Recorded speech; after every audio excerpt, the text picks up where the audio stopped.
Que ce soit lorsque l'on débute ou que l'on ait déjà de l'expérience en photographie, nous avons pour beaucoup le syndrome de l'imposteur, ou du moins de ne pas être légitime.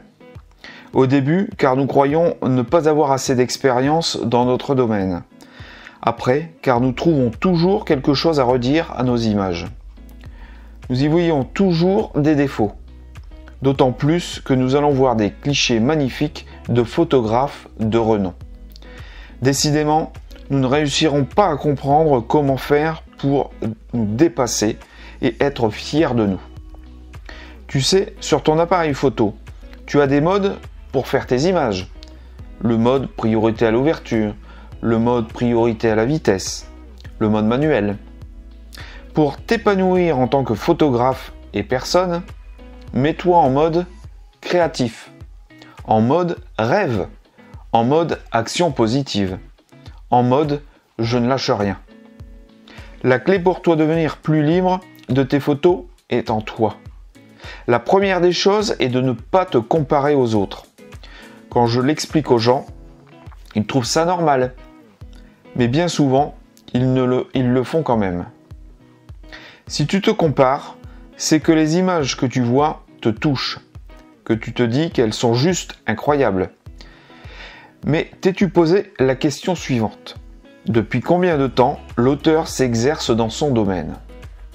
Eh bien, s'il ne te le dit pas, tu ne peux pas le savoir, n'est-ce pas? Il fait sa passion depuis peut-être 10 ans, peut-être 20 ans. Comment peut-on se comparer avec des personnes ayant beaucoup plus d'expérience que nous-mêmes? Alors arrête de te comparer.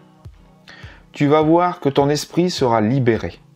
Profite des images que tu vois pour apprendre à rêver. Imagine que tu partes dans la nature pour observer l'animal de tes pensées. Chevreuil, le sanglier, la buse variable ou encore le biheureux gris. Rêve comment tu peux l'observer puis le prendre en photo. Cet état d'esprit va te faire progresser. Tu peux mettre en place des actions positives au quotidien, comme montrer ton travail photographique sur un réseau social ou un blog. Dans un premier temps, tu ne verras peut-être rien. Beaucoup de personnes restent discrètes. Je pense par exemple aux likes et aux commentaires. Mais je t'assure qu'en apportant ta vision et ton enthousiasme, tu récolteras des retours positifs de la part des autres. J'ai ma lampe qui vient de claquer, c'est pas grave, on continue. Ne lâche rien dans les moments plus compliqués. Parfois, les retombées peuvent être longues, mais elles finissent toujours par arriver. Je te l'avais déjà dit, on ne te demande pas de réussir à chaque fois, mais au moins de faire de ton mieux. C'est l'un des accords Toltec.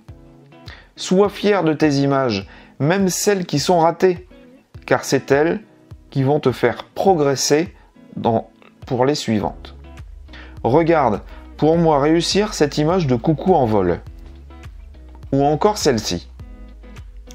Il m'aura fallu attendre de nombreuses années.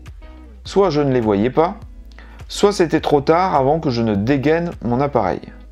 Et puis un jour, les conditions étaient réunies.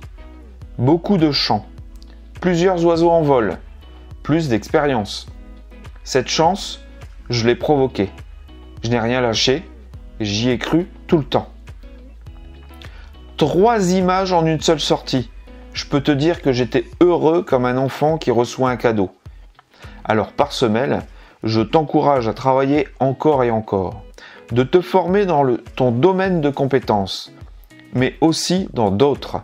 Surtout, de ne jamais arrêter. Pour moi, si tu t'obstines à vouloir réussir, tu deviendras un leader. Pas pour emporter les gens derrière toi, mais vraiment pour toi devenir une meilleure version de toi-même. Et si tu inspires les personnes autour de toi, alors continue rien que pour elles. C'est tellement inspirant. Voilà encore une fois un nouvel email que j'ai envoyé à ma communauté, Denis C. Réflexe 62. Si toi aussi tu veux être dans cette communauté, eh bien c'est le premier lien en description. Tu n'as qu'à rentrer ton email et tu recevras 2 fois par semaine mes emails de conseils, d'histoire, de motivation et d'inspiration. Moi, je te dis à la prochaine vidéo et à bientôt dans ta boîte mail. Ciao!